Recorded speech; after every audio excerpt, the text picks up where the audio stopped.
परमेश्वर के नाम की स्तुति हो। आज का मनन के लिए कुरिन्थियों का पहला पत्रिका 4 अध्याय 1 से 5 पदों को हम लोग ध्यान करेंगे।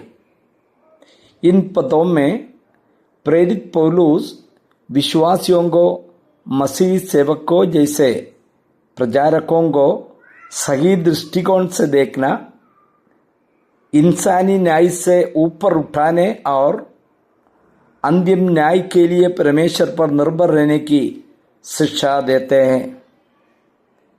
4 का 1 पद में हम लोग इसी प्रकार पढ़ते हैं, मनुष्य में मसीह के सेवक और परमेश्वर के वेदों के भंडारी समझे। यहाँ पर पौलुस ने कहते हैं मसीह सेवक और रहस्य का भंडारी। पौलुस एक कहते हैं कि कलीसिया के अगुओं या सेवकों को कोई विशेष या महान हस्ती नहीं, बल्कि मसीह का सेवक अर्थात दास और परमेश्वर के सुसमाचार रूपी रहस्यों का प्रबंधक मानना चाहिए। एक प्रबंधक का मुख्य गुण यह है कि वह अपने मालिक के प्रति वफादार रहे। कई बार कलीसिया में जो सेवकों को, प्रचारकों को ऐसा ऊंचा स्थान दिया जाता है जो बाइबल उसको कोई जगह नहीं देता। जिन्होंने हमें शिक्षा देते हैं प्रभु का वचन में, उसको आदर देना सच की बात है, लेकिन ज्यादा महत्व देना बाइबल अंगीकार नहीं करते हैं। इसके बाद में एक और बात बताता है, इसका दूसरा पद में, वो बहुत महत्वपूर्ण बात है। फिर हम भंडारी में यह बात देखी जाती है कि विश्वास योग्य निकले। आज ये शब्द जब हम भी जो पढ़ते हैं, मैं बहुत डर के साथ इस बात को ध्यान करते हैं। परमेश्वर ने हमारे अंदर में विश्वास योग्यता देखता है। अभी यही हम लोग को देखना चाहिए कि हम प्रभु का सेवा में विश्वास योग्य है क्या नहीं। विश्वास योग्यता ही सबसे बड़ी कसौटी है। संसार या कलीसिया में सफलता का पैमाना पद, प्रभाव या लोकप्रियता हो सकता है, लेकिन परमेश्वर के राज्य में सबसे महत्वपूर्ण गुण विश्वास योग्यता अर्थात फेथफुलनेस है।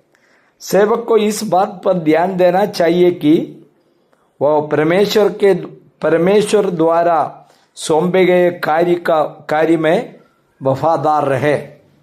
आज इस विश्वास योग्य लोगों में कम पाया जाता है।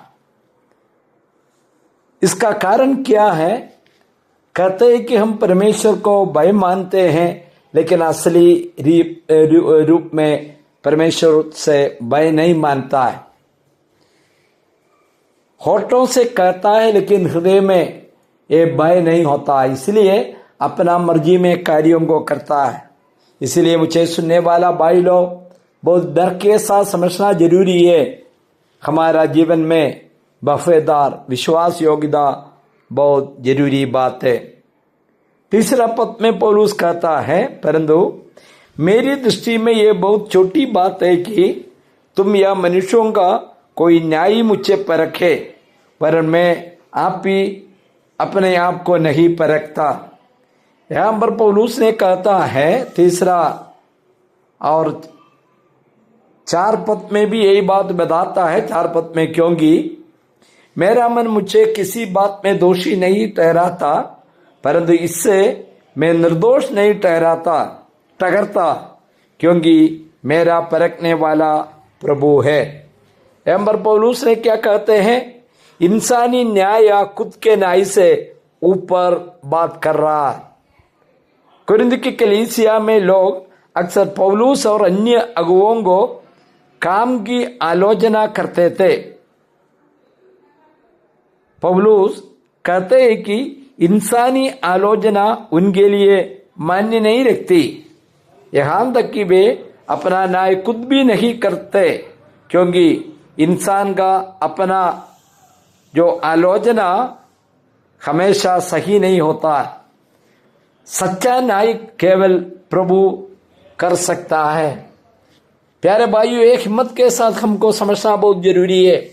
मनुष्य गलत आलोचना कर सकता है, न्याय कर सकता है, लेकिन हमारा जो मसीह जीवन में जो प्रभु का सेवक है, प्रभु कैसे हमारा आलोचना करते हैं बहुत मायने रखता है।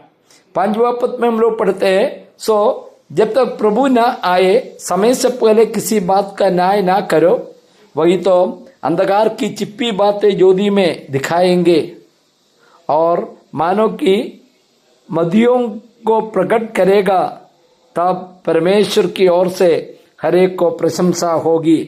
यहाँ पर पौलुस ने क्या कहता है, 5वां पद में पौलुस बताता है, पौलुस चेतावनी देते हैं कि किसी भी व्यक्ति या काम का अंतिम न्याय समय से पहले ना करना।